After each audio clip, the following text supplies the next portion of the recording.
Olá, meus amigos e minhas amigas do site Notícias Agrícolas.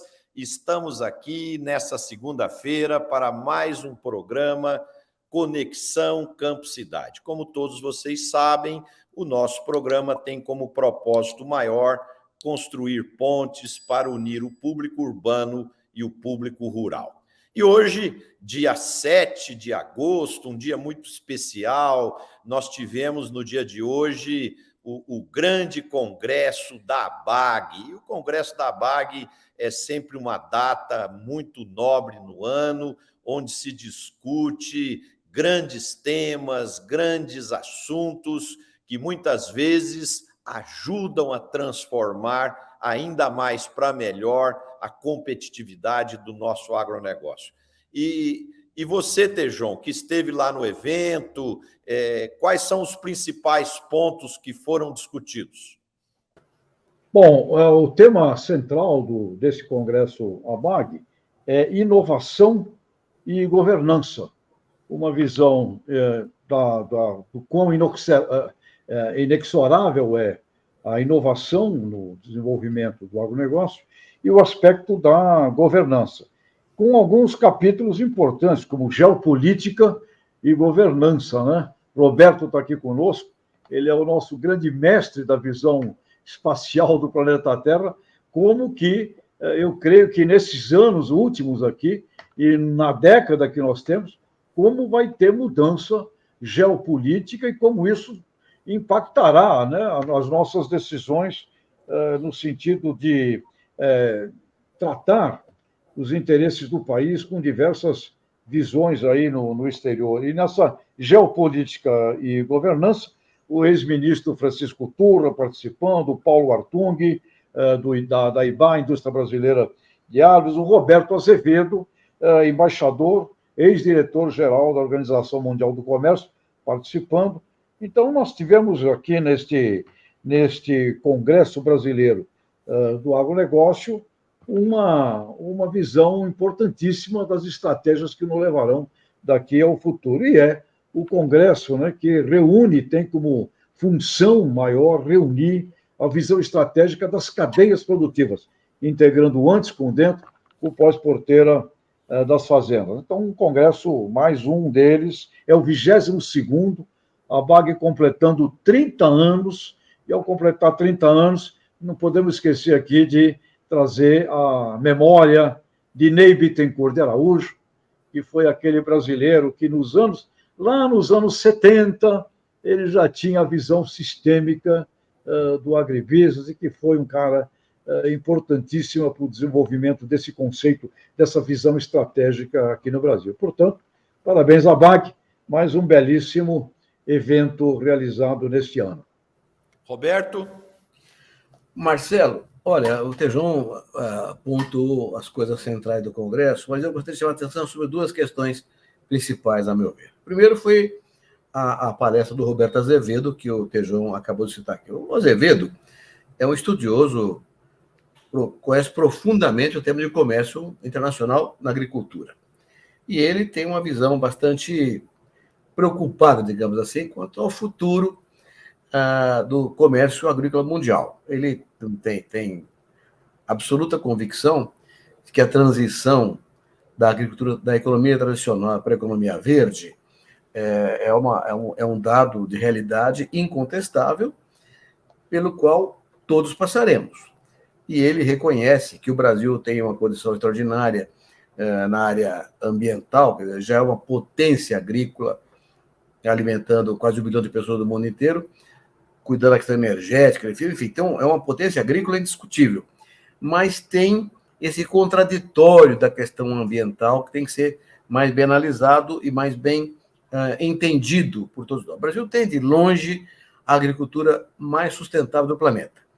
E o Roberto Azevedo acha que nós precisamos nos preparar muito rigorosamente para as discussões que virão com esse desdobramento da economia verde, que de uma forma ou de outra afetarão o comércio mundial agrícola. Então, a mensagem do Azevedo, para mim, foi muito importante, está organizando o setor privado. O governo tem seu papel óbvio, né, de montar as estruturas todas de defesa da economia brasileira. Mas o privado tem que estar mais conectado a esse processo todo, porque vai depender da sua ação e a sua participação a efetiva competitividade do nosso agronegócio, que tem sido fantástica até agora. Mas é uma preocupação muito grande do Azevedo, nós precisamos discutir bastante. Aliás, vamos pedir para ele ficar mais um pouco aqui no Brasil, vamos ouvi-lo nos próximos dias em várias reuniões, inclusive lá no COSAC.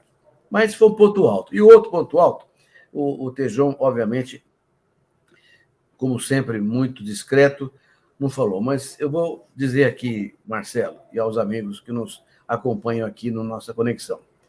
A ABAG, todos os anos, tem um prêmio que chama Prêmio Ney Bittencourt Araújo. E esse prêmio, cada ano, a ABAG escolhe uma pessoa para receber, uma pessoa que se destacou. Não no ano, mas ao longo da sua vida, por razões vinculadas ao agronegócio brasileiro. E esse ano, o Tejon recebeu o prêmio Ney Bittencourt Araújo. E eu tive o privilégio de saudá-lo nesse processo. Então, eu queria dizer aqui, Tejon, na frente de todo mundo aqui, o que eu considero extraordinário. A ABAG, em primeiro lugar, a ABAG faz um prêmio à área de comunicação, à área de marketing rural, e dá o prêmio ao Papa, que é o Tejon. Então, isso é uma coisa interessante. A ABAG não fez... Normalmente, esse prêmio vai para economistas rurais, para de técnicos, de cientistas, muito bem distribuído. Mas esse ano, pela primeira vez, a ABAG premia um comunicador nato, que conhece a agricultura, tem visão clara de como defender a agricultura, inclusive também no contraditório, aceitando o que é errado e corrigindo o que está errado. Então, eu queria dizer aqui que foi um prazer muito grande comentar o Tejon e mostrar uma característica interessantíssima. Olha, veja só, né? O Tejon acabou de falar aí. O prêmio se chama Prêmio Ney Bittencourt Araújo. E quem recebeu foi o Tejon, que trabalhou uma eternidade com o Ney Bittencourt Araújo, nos ajudou a fundar a ABAG em 93, como uma consequência da Frente Ampla da Pecuária Brasileira. Então, eu queria mostrar essa feliz coincidência da ABAG. Número 1, escolher um homem de marketing rural, de comunicação, verdadeiro defensor do agro, para receber o prêmio Ney Bittencourt. E o prêmio que tem o nome do homem que foi um parceiro do Tejon durante muitos anos. Então, é uma feliz coincidência e acho que nós devemos cumprimentar muito a ABAG e o Tejon por essa premiação justíssima e merecidíssima.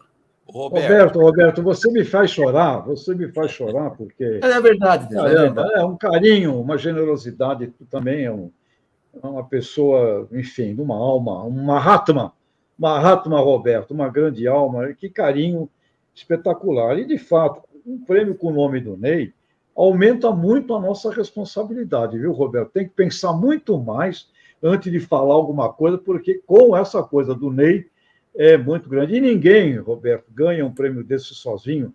E eu preciso aqui fazer um agradecimento ao pessoal que, junto comigo, trabalhamos com o Ney. O Ivan Vedequim, o Luiz Antônio Pinazza, Décio Zilberstein, Coriolano Xavier, Edmeia Sanches Ribeirão, um grupo de seres humanos, Antônio Avante, Luiz Napolitano Salada, em memória, um pessoal ali que, junto com o Ney, dentro da Agroceres, cozinhávamos, né, essa coisa com o Ney na mentoria. E depois, sem dúvida alguma, Roberto, você é o cara que carrega contigo esse espírito amplo, universal, de um agro que é paz, um agro que é alimento, um agro que é energia, e uma visão planetária estratégica. Portanto, tu me enche aqui de lágrimas poderosas, porque não posso esquecer também o primeiro agrônomo, Roberto, que me mostrou um caminho. Eu não posso esquecer de Zé Maria Jorge Sebastião. E aqui, Roberto, Marcelo, nossos internautas, eu tinha 22 anos de idade, fazia estágio numa agência de propaganda em São Paulo, nunca tinha visto um pé de café, nada da agricultura. Veio um trabalho para eu fazer da Jato, pulverizadores, eu não entendia nada, e me mandaram lá para Pompeia. E eu fui lá para Pompeia, e num dia, Roberto, recebido pelo Zé Maria, esse homem me explicou não muito sobre o que era máquina, o que eram essas coisas. Ele me deu uma aula, Roberto. 1976 era ano da Olimpíada. E ele me disse assim: menino, a agricultura é uma Olimpíada. Todo ano o agricultor tem que bater recorde, porque tem que melhorar mais café que ele tira aqui, tem que melhorar mais trigo, tem que melhorar mais milho. Todo ano é uma Olimpíada. E o agricultor, sabe o que ele é? Um atleta olímpico, rapaz. Ele me explicou isso num dia lá em Pompeia. Aí eu voltei para São Paulo e criei uma campanha para Jato, chamando Agricultura é uma Olimpíada. Os agricultores são atletas olímpicos. E aí a família Nishimura adorou. E foi graças a isso que eu acabei seguindo essa carreira e conhecendo seres humanos maravilhosos aqui, como os nossos amigos. Você, Marcelão, de bons tempos, e Roberto, que é um grande irmão, um irmão, um mentor. Eu só posso agradecer. Eu sou resultado de pessoas e, puxa vida, muito obrigado. Ô, Tejon, Marcelo, só brincar com o Tejon, porque ele tá puxando pela memória, então eu vou mostrar. Bom, como eu sou antigo, né, nessa conversa nossa aqui. Tejon, o Zé Maria morou na minha República nesse cabo. Meu contemporâneo nesse cabo morou na minha República. Então, meu amigo desde os anos 60 do século passado. E o técnico da Jacto, que bolou a corredora de café, é o Toyoshiko Kashima, meu colega de turma. Então, você vê que nós estamos entrelaçados na nossa história, Tejon, lá atrás, por grandes amizades, que alguns já se foram, outros continuam aqui trabalhando pelo Brasil. Mas parabéns, Tejon, foi um prêmio merecido, fiquei orgulhoso e honrado de fazer a saudação a você. Tejon, e a tua saudação é para arrancar lágrima da alma. Obrigado, irmão, obrigado. Ô, Tejon, essa homenagem que você recebeu hoje, ela foi uma das coisas mais justas que eu já vi. Você sabe por quê? Porque a sua capacidade e a sua inteligência que você tem para aglutinar e energizar as pessoas, passando as suas ideias, as suas convicções, é uma coisa ímpar. E uma coisa muito interessante, por onde a gente passa, as pessoas te adoram, te elogiam, porque além de ser um grande profissional, você é um grande ser humano. E isso hoje em dia é raro, sabe, Tejon? Às vezes as pessoas são um grande ser humano, às vezes as pessoas conseguem ser um grande ser humano, mas não conseguem ser um grande profissional.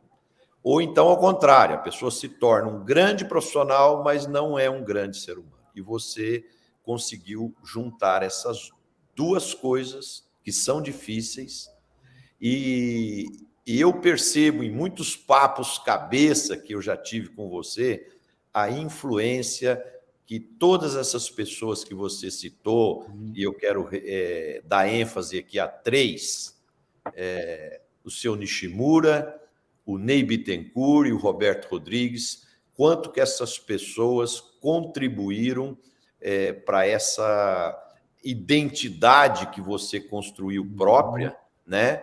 Mas pegando um pouquinho dos ensinamentos de cada um desses 3 grandes mestres aí que você teve, né? Então, é muito legal, como o Roberto disse, né?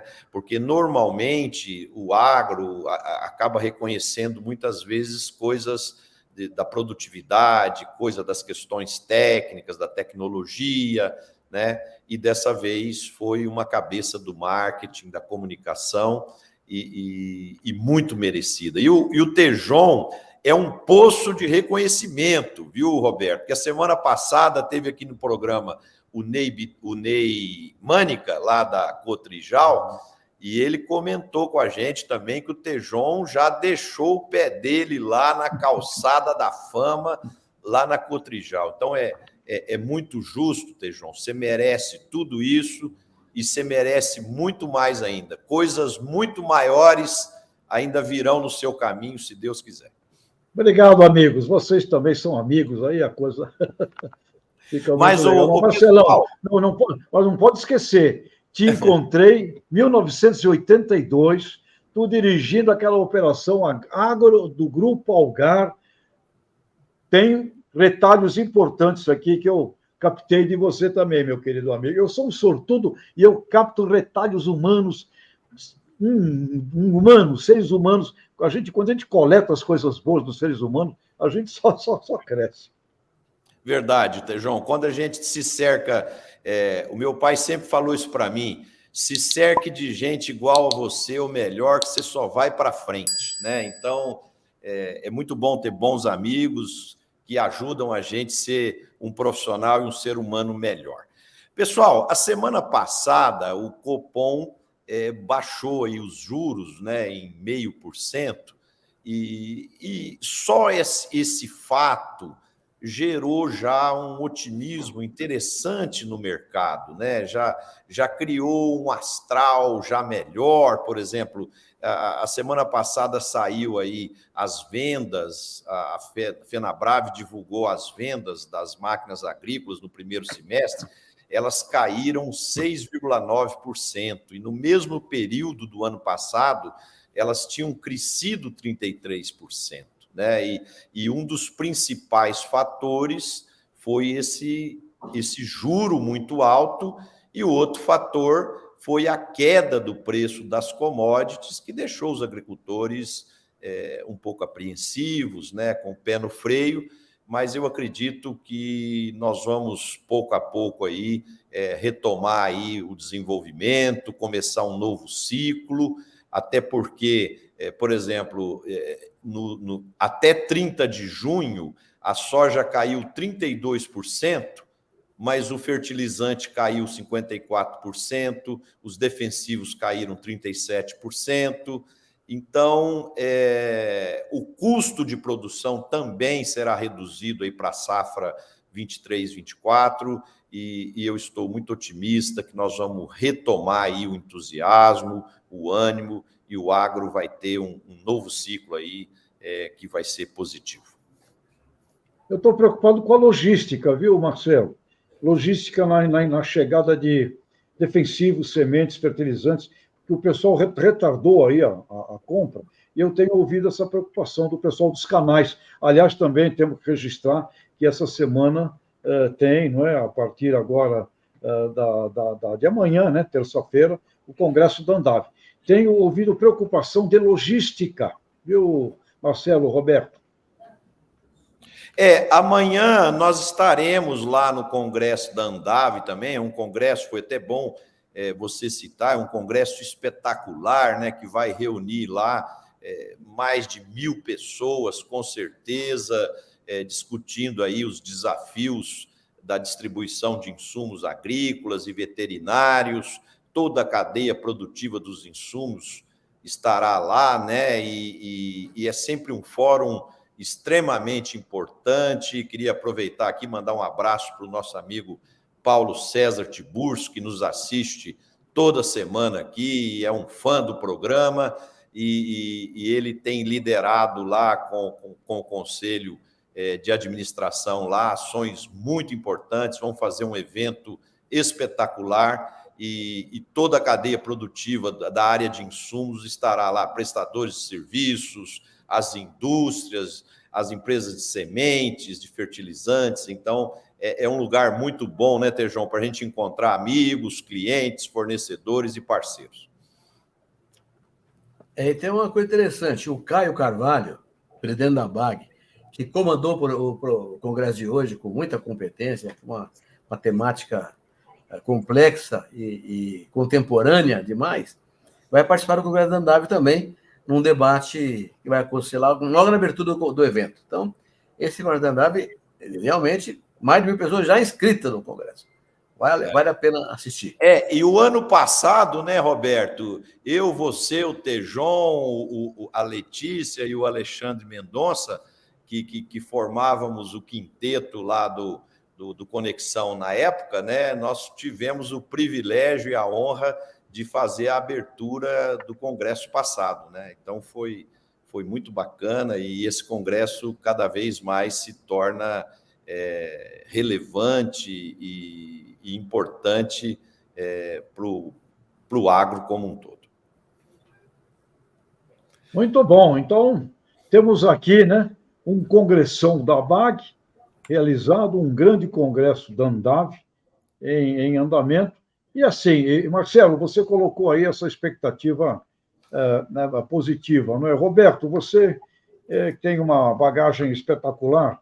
Você acredita que nesta safra agora, 23, 24, a gente pode crescer? Ou você acha que mantém onde chegou? Qual é a tua sensação com a tua experiência, Roberto? João, a safra desse ano foi muito boa, basicamente por duas razões. O clima foi espetacular e a tecnologia utilizada foi a de primeira mão. Todo mundo usou a melhor tecnologia possível, num pacote tecnológico extraordinário. E o clima foi muito bom, o Brasil quase inteirinho, salvo pequenas áreas do sul do país, em que houve perda, né? E o seguro garantiu, mas o clima em geral foi muito positivo no Brasil inteirinho. Então, repetir uma safra como essa, dessa expressão, realmente não é uma coisa fácil, não. Por outro lado, como o Marcelo já colocou aqui, os preços do milho caíram demais. E caíram demais, em boa parte, por causa da logística, melhor, da estrutura, né? Falta de armazenagem. Tem, né? Hein? Falta de armazém também, né? Pois é, falta de armazém. Então o produtor foi obrigado a vender e tal, e o preço caiu demais. A trade aproveita esse processo e o preço caiu demais. Então, como isso aconteceu, provavelmente, Tejon, vai haver menor área de milho e maior área de soja.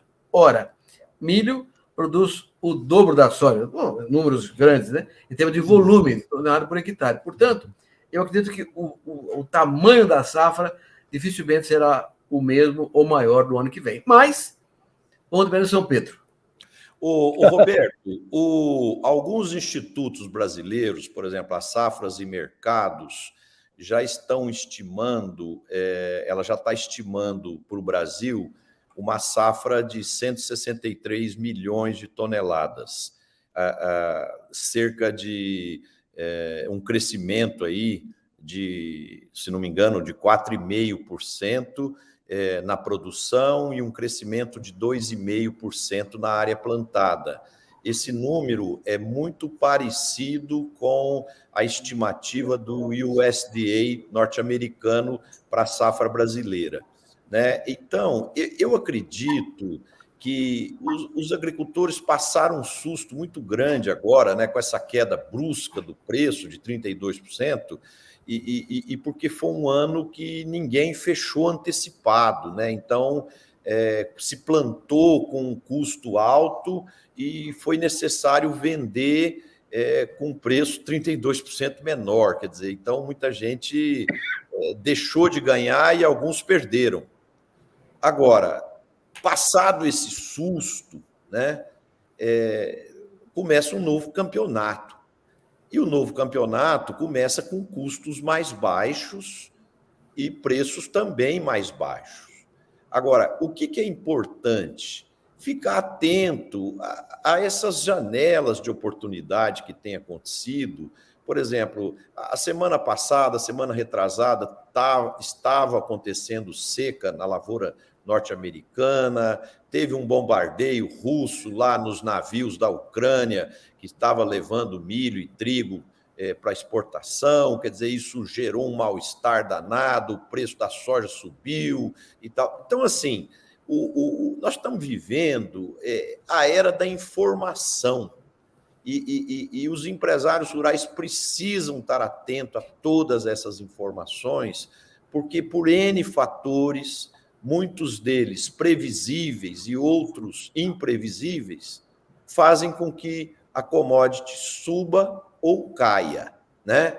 Então, a gente tem que aproveitar essas janelas de oportunidade, fixar uma parte do lote e tentar fazer uma média de comercialização boa, coisa que a gente tem defendido aqui no programa sempre já há muito tempo. Agora, um outro fator que eu acho que complica esse contexto é essa questão do El Niño, né? Eu tenho lido diariamente aí, de vez em quando vejo reportagens dos meteorologistas, tem alguns falando que o El Niño vai ser muito forte, outros falam que vai ser medianamente forte, mas não importa, onde tem El Niño, tem Chuva demais em alguns lugares, normalmente no centro-sul, e possível escassez de chuva no centro-norte e nordeste, né?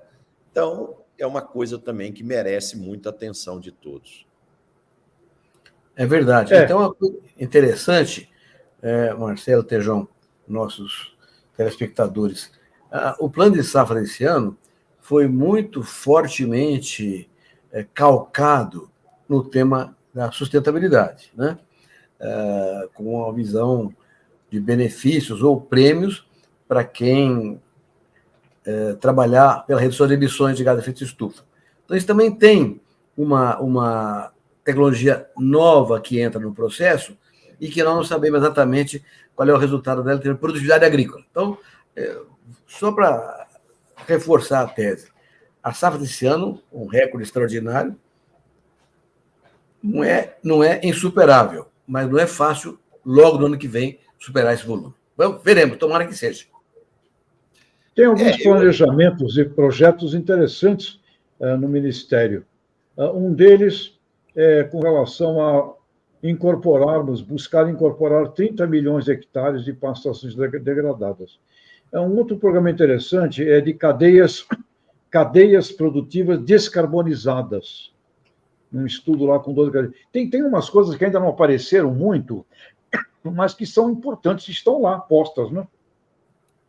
E que estão muito no discurso de hoje na BAG do Roberto Azevedo. Quer dizer, esse tema aí, caminhar para descarbonização, economia verde, é inequívoco, não tem como escapar dele. E o Brasil tem uma condição de trabalhar nesse processo muito, muito favorável.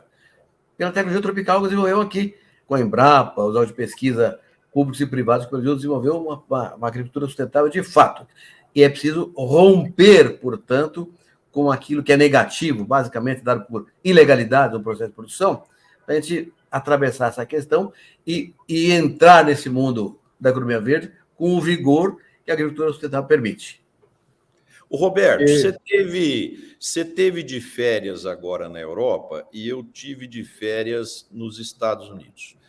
Eu percebi uma coisa muito interessante, que isso é só percepção. Eu não sei se nos números a minha percepção está correta, mas eu percebi uma mudança de hábitos de consumo de alimentos nos Estados Unidos muito interessante para o bem.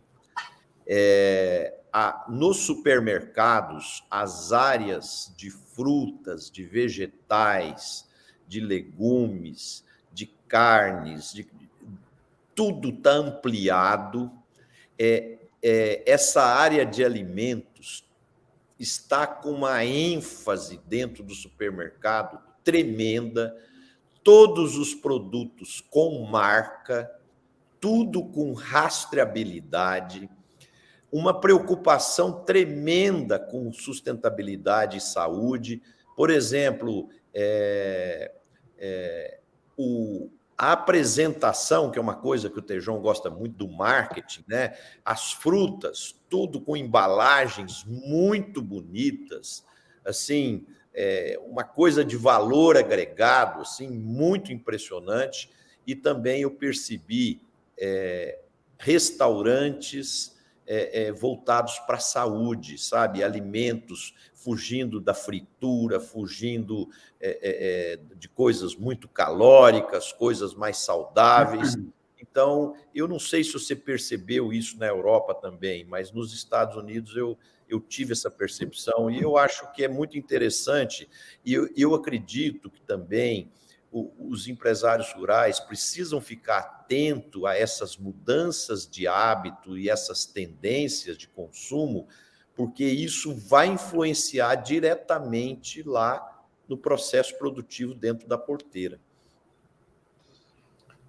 Na Europa, não prestei atenção nisso que está falando, nesse negócio aí de mudança de hábito alimentar, mas é evidente que está acontecendo no mundo inteiro. Na Europa, particularmente, com o envelhecimento da população europeia de origem exatamente nos países europeus, e uma entrada nos países da Europa, sobretudo na Europa Ocidental, de novas populações, imigrantes, asiáticos, africanos, do leste europeu. Então, está havendo uma mudança na composição populacional da Europa toda, muito grande, com sérias discussões sobre não só mudanças de hábitos alimentares, mas de hábitos de comportamento em geral, né? Então, isso tudo está acontecendo na Europa, e que deve, obviamente, interferir no processo de produção agrícola. Mas, mais importante que isso, Marcelo, parece que é o conjunto de políticas que os países europeus estão desenvolvendo, protecionistas. É um neoprotecionismo que vem crescendo na Europa hoje, obviamente, com o ideário ambientalista, mas o resultado é protecionista, né?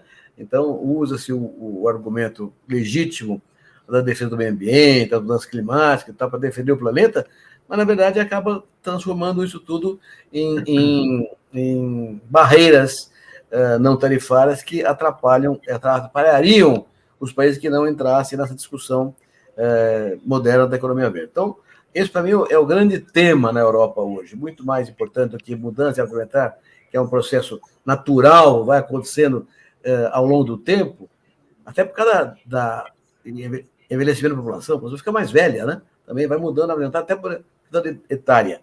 Mas o tema do protecionismo agrícola me parece mais relevante do que esse para a agricultura brasileira. E, Roberto, a gente tem acompanhado muito a juventude no nosso programa lá em Nantes, na França, com alunos do mundo todo. E uma coisa que tem sentido na Europa, você bem coloca aí o aspecto ambiental, e também uma outra ação forte, que é com relação ao local farming, a produtos desenvolvidos ali.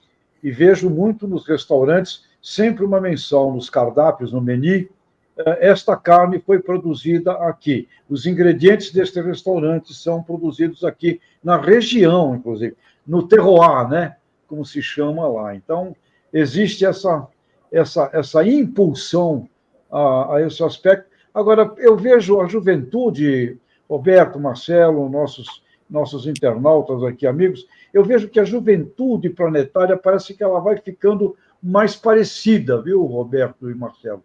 O chinês, o asiático, o indiano, Indonésia, Oriente Médio, a juventude que a gente começa a conviver, eu acho até por causa da comunicação hoje ser planetária, vai havendo um jeito mais parecido de ser dessas culturas, né? Vão ficando, parece, cada vez mais assim internacionais, esse jovem, e com vontades e desejos semelhantes. Internacionais, semelhantes, Roberto. Muito interessante. Agora, uma coisa que você falou aí, que eu estava acompanhando uma reportagem a semana passada, dos jovens chineses. O desemprego nos jovens chineses está em 21,3%, então um desemprego muito alto. Aqueles que estão trabalhando têm uma carga de trabalho tão intensa que eles não estão suportando. E muitos pediram demissão e foram tentar novos horizontes na Indonésia, na Tailândia, e lá na reportagem dizia que um jovem que estava esgotado de trabalho, ele aprendeu a mergulhar lá na Tailândia e ele não queria mais voltar para a China, porque ele falou, eu vou ficar aqui, eu estou com uma vida mais calma, mais tranquila, estou mais feliz e eu vou virar professor de mergulho.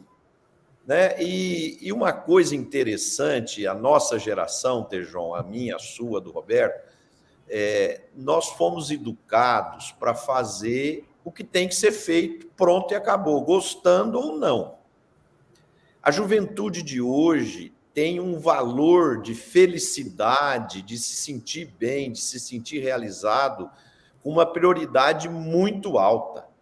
Então, por isso que a gente tem visto nas empresas uma rotatividade enorme, porque eles estão sempre achando que o gramado do vizinho é mais verde e estão sempre mudando de emprego, tentando outra coisa, na busca de uma tal felicidade que eu acredito que a felicidade, muitas vezes, ela nasce e brota dentro da gente. né? A gente precisa estar bem com a gente mesmo para depois a gente se sentir feliz no trabalho, com os amigos, com o cônjuge, e com a família e assim por diante, né?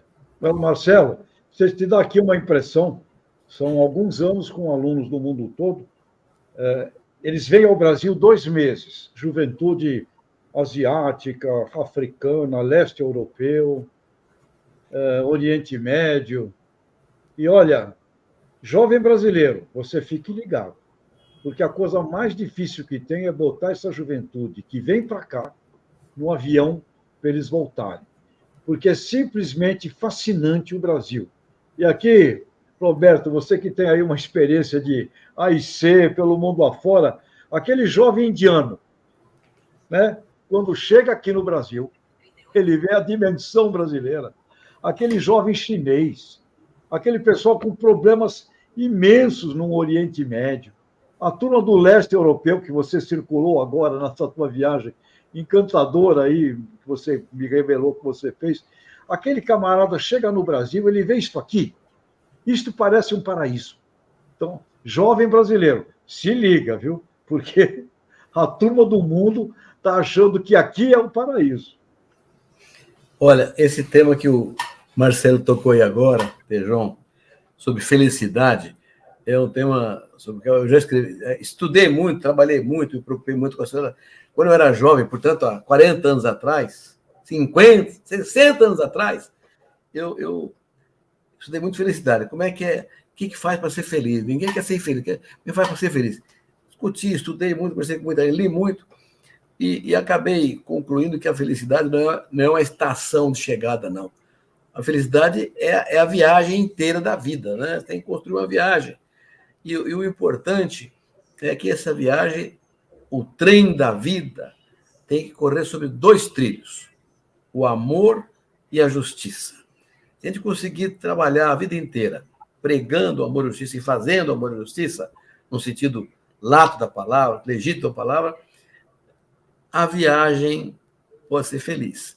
Agora, o combustível dessa viagem tem que ser a vontade e a esperança de ajudar a fazer um mundo melhor. Então, eu acho que essa viu, Marcelão? Felicidade para mim é isso, é uma viagem, não é uma estação nenhuma, é uma viagem sobre o amor e a justiça com a esperança de ajudar a fazer um mundo melhor. Mas, quando eu estudava muito esse tema da juventude, lá atrás, 60, 50 anos atrás, tinha lá na fazenda, na beira do Rio Mogi, eu tinha um rancho de um velho pescador que morava lá na fazenda e vivia de pescar mesmo. Eu chamava ele meu Siddhartha particular, né? E um dia eu perguntei para ele, senhor Otávio, o nome dele é senhor Otávio de Souza, senhor Otávio, o que é felicidade para o senhor?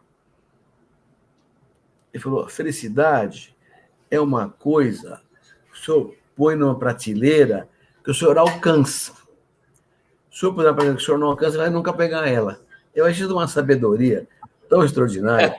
Bacana, bacana. Poxa vida, é verdade. Eu só posso alcançar as coisas se eu puder uma prateleira que eu... Senão, não vou pegar nunca. Fantástico, Roberto. E você pode estar numa situação até que você não está... Que ali não é uma situação idealizada, a mais maravilhosa do mundo.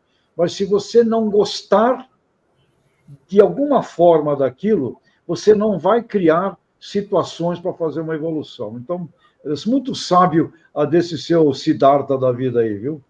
Mas se você não gostar, não tem amor. Tem que ter amor. Não tem amor. Tem que ter amor. E você não cria, né? Você não dá o salto, não dá o salto. Por isso, Brasil, que maravilha este país. Olha, Roberto, Marcelo, eu estive em Roraima há 2 semanas atrás. Olha, é impressionante o que pode ser, o que tem para fazer. E lá estão fazendo coisa. Aliás, parabéns ao governador de Roraima, secretário da Agricultura, um pessoal muito interessante ali, numa visão de um planejamento. Mas, Roberto, e Marcelo, cada canto que você vai do Brasil é uma riqueza de oportunidade. Pelo amor de Deus, se a gente não tiver um olhar de felicidade neste nosso Brasil, eu acho que está faltando um pouquinho aí de umas meditações e reflexões com o teu Siddhartha, viu, Roberto? Verdade. A gente não tem ideia, porque às vezes a gente vive aqui Por exemplo, eu estava conversando agora nas minhas férias lá nos Estados Unidos com muitos brasileiros que vivem lá, e lá, Tejon e Roberto e demais internautas amigos nossos aqui, as coisas já estão quase todas feitas. Então, é muito difícil você encontrar uma oportunidade, um novo negócio, uma coisa. É muito mais difícil que aqui, né? Aqui, se você trabalhar 1000 anos de sol a sol, de domingo a domingo, vai ter coisa para fazer. Uma ocasião, eu presenciei um fato, eu estava jantando na Holanda, na casa de uma família holandesa, nisso chega o filho e abraça os pais, cumprimenta. O filho tinha acabado de se formar no MBA dele. E aí o pai vira para o filho e diz o seguinte: meu filho, agora você precisa definir para onde você vai.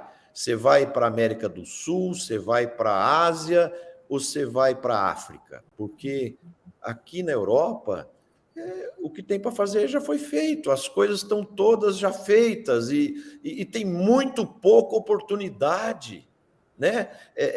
Você tem que ter coragem e migrar, porque aqui não tem oportunidade, né? Então, nós brasileiros, muitas vezes ficamos, às vezes, em alguns momentos, lamentando determinadas coisas, é muito importante, às vezes, a gente viajar para ver isso, o tanto de coisas boas e o tanto de coisas que tem para se fazer nesse nosso país, que tem oportunidades maravilhosas. Tem mesmo, né, Roberto, Marcelo? Eu estava até fazendo uma analogia com a Terra Prometida, né? Você não leva um povo à Terra Prometida falando da Terra arrasada. E não é que a gente vire aqui um bando de otimistas, né? Que o Suassuna tinha uma frase maravilhosa que dizia: o otimista é um tolo, o pessimista é um chato. Ele se considerava, o Ariano Suassuna, um realista esperançoso. Então, olha, é muito importante este nosso país, sim, Roberto e Marcelo. E tem aqui, eu fico desafiando aí quando eu encontro as lideranças, principalmente presidentes de cooperativa, eu gosto de desafiá-los. Roberto, você conhece bem essa turma, Marcelo. Quanto você acha que vai estar a produção brasileira, a safra brasileira, em 2033, 2035? Fico desafiando a turma. E eu fico ouvindo. Os menos assim, os menos esperançosos falam 400. Tem uns que eu ouvi falar, 600. Ou seja, fica aqui um desafio para os nossos internautas. Quanto vocês acham que será a safra brasileira em 10, 12 anos?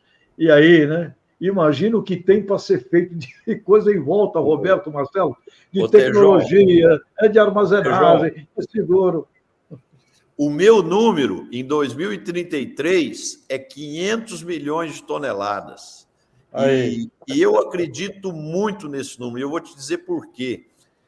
Um dado da FAO, a demanda de alimentos no mundo está crescendo 1,3% ao ano e vai crescer até 2032 1,3% ao ano.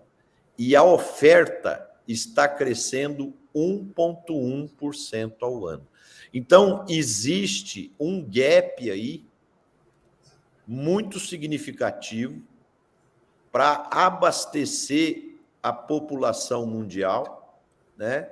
E onde estão as terras, onde estão os espaços, onde está o talento, onde está a tecnologia para abastecer essa demanda? É no Brasil. Os Estados Unidos não tem área mais para crescer, a Europa não tem, né? Então, nós temos uma produtividade crescente, nós temos pastagens degradadas aí que podem ser incorporadas, e quem vai ter esse papel de entregar aí esse crescimento somos nós, né? Então, não tem jeito de dar errado, viu, Tejon?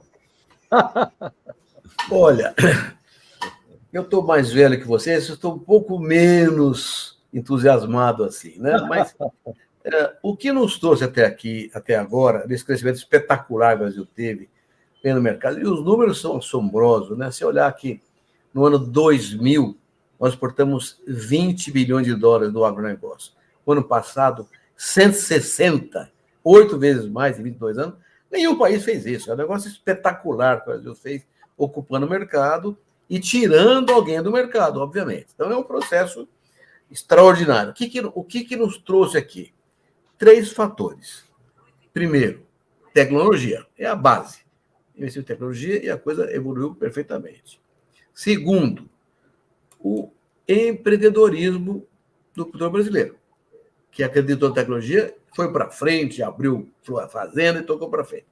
Terceiro, políticas públicas que aconteceram aqui e ali com bastante sucesso. Esses 3 fatos internos se somaram a um 4º fato externo. O que você citou aqui agora, Marcelo. Demanda cresceu no mundo emergente, em que as populações aumentaram mais, a renda per capita aumentou mais. Então, esses 4 fatores foram determinantes para esse crescimento todo. A pergunta é a seguinte: eles continuam? Tecnologia precisa botar mais dinheiro, né? Mercado precisa de acordo comercial. Empreendedorismo continua para valer, sério. 4, políticas públicas. Aqui é que eu acho que temos que caprichar muito daqui para frente. A semana passada aconteceu uma coisa notável. O ministro Fávaro está cavando um acordo com a Arábia Saudita para trazer recursos daquele país para transformar 40 milhões de hectares de pastagens hoje degradadas em áreas agricultadas na integração lavoura-pecuária. Hoje nós temos menos de 80 milhões de hectares com agricultura no Brasil. 40 milhões de hectares a mais é uma explosão. Então, essa é uma política pública que funciona, né? Então, esse tipo de coisa nós precisamos exigir ou solicitar políticas públicas que permitam que esse mercado emergente, que vem crescendo lá fora, seja ocupado pelo Brasil adequadamente. Tecnologia, temos. Gente, temos. As políticas públicas têm que acontecer. Para isso, é preciso acabar com essa briga ideológica dentro do Brasil, negócio de nós contra eles, tem que acabar, porque o que vale é o Brasil, não esse ou aquele partido. Roberto, você acha que o biocombustível seria uma forma muito interessante para assegurar a compra de todo esse crescimento de grão, por exemplo? Sem dúvida, Tejão, sem dúvida. Aliás, há uma discussão em andamento aí, muito ainda reservada, mas é uma discussão interessante da indústria aeronáutica, a aviação. A aviação vem discutindo o tal do SAF, né, que é Sustainable Aviation Fuels, né, combustíveis sustentáveis, pensando no etanol e no biodiesel como combustível para substituir a querosene na aviação. Isso abre um cenário no mundo gigantesco. É etanol de cana, etanol de milho, é biodiesel de soja, biodiesel de sebo, biodiesel de palma. Né? De palma. Então, de fato, Tejão, esse tema do biocombustível... Etanol até de trigo agora, Roberto. Até pois de trigo. Esse fato do biocombustível, que faz do Brasil uma matriz energética mais limpa do mundo, é um horizonte espetacular. Agora, a gente tem que sempre saber que há dificuldades e há concorrência com o império do petróleo. Roberto, você falou uma coisa genial, e eu me lembro de uma frase do Alisson, querido Alisson Paulinelli. Ele falava: a única coisa que pode impedir o nosso crescimento e progresso, 2 coisas: ideologia e burrice. Frase do Alisson Paulinelli. O Tejão, eu sou, de nós 3 aqui, eu sou o mais novo. Então, o mais novo, às vezes, é um pouco mais otimista. Eu estou muito otimista com os próximos 30 anos para o agro aí. Eu acredito que... Imagina como se fosse quando você tem que... quando você começa algo, sempre tem uma membrana em volta te segurando, e você tenta de um jeito, tenta de outro, tal. Eu acredito que o agro brasileiro rompeu essa membrana. E agora o próprio sistema vai conspirar cada vez mais a nosso favor. Porque as vantagens comparativas que nós temos e a tecnologia que nós dominamos E as áreas de terras cultiváveis que nós temos, isso ninguém tem. Então, quando você junta alimento a biocombustível sustentável, o céu é o limite, viu, gente? É claro que isso não garante que nós já somos campeões e podemos nem treinar, podemos ir para o jogo sem treinar, que já ganhamos o campeonato. Não é isso. Eu acho que os cenários são promissores. Agora, nós vamos ter que fazer o nosso dever de casa, que é o que o Roberto falou, políticas públicas, investir em infraestrutura, criar linhas de financiamento para aumentar a área de armazéns, que está ainda muito carente, armazém dentro da propriedade rural, para o produtor ter domínio da sua safra e poder ter uma comercialização mais escalonada e mais segura e mais rentável. Tem uma série de coisas que nós vamos precisar fazer, mas que o cenário é altamente promissor, isso não há dúvida. Gente, o papo está muito bom, mas nós estamos já caminhando para o final, Tejão. Fala aí, depois nós fazemos uma rodada. Porque está muito estimulante aqui esse nosso papo. E falando de empreendedorismo, né, Roberto, Marcelo? Enquanto tem muita gente ainda, e o Roberto foi taxativo, estou com ele, tem que extirpar esse assunto de nós contra eles. Por exemplo, lá agora em Roraima e Pará, uma empresa, a BBF, Brasil Biofields, está fazendo, Roberto, exatamente o que você disse, um projeto agroflorestal gigantesco, plantando açaí, cacau e palma. Da palma vai fazer o tal do querosene verde. Agora, o cacau, ali, esse projeto vai nos transformar no maior produtor de cacau de novo do mundo.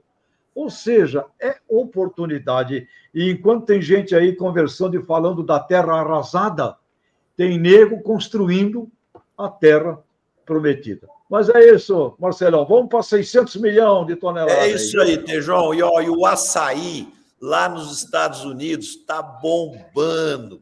Na Austrália está bombando. No Japão, todo mundo adora o açaí do Brasil. É impressionante. Isso aí é uma coisa que é um sucesso maravilhoso, fantástico. Gente, o tempo nosso está terminando. Vamos fazer nossa rodada final aqui para a gente fechar nosso programa. Roberto, hoje você faz o fechamento aí primeiro, por favor. Conversa muito gostosa mesmo hoje, muito livre, aqui na segunda-feira, pós-ABAG e pré-Andave. A minha mensagem final é isso. Os produtores rurais, as instituições, estão discutindo todos os temas pertinentes para a política pública que nos permita chegar aos 500 milhões de toneladas de grãos nos próximos 20 anos. Eu, como sou já mais velhinho, quero ajudar a carregar essa taça de campeão mundial da segurança alimentar e campeão mundial da paz. Para isso, nós precisamos de tecnologias e políticas públicas de fato. E aí, toda a pressão que temos que fazer nesses congressos, nessas reuniões, é levantar esses temas.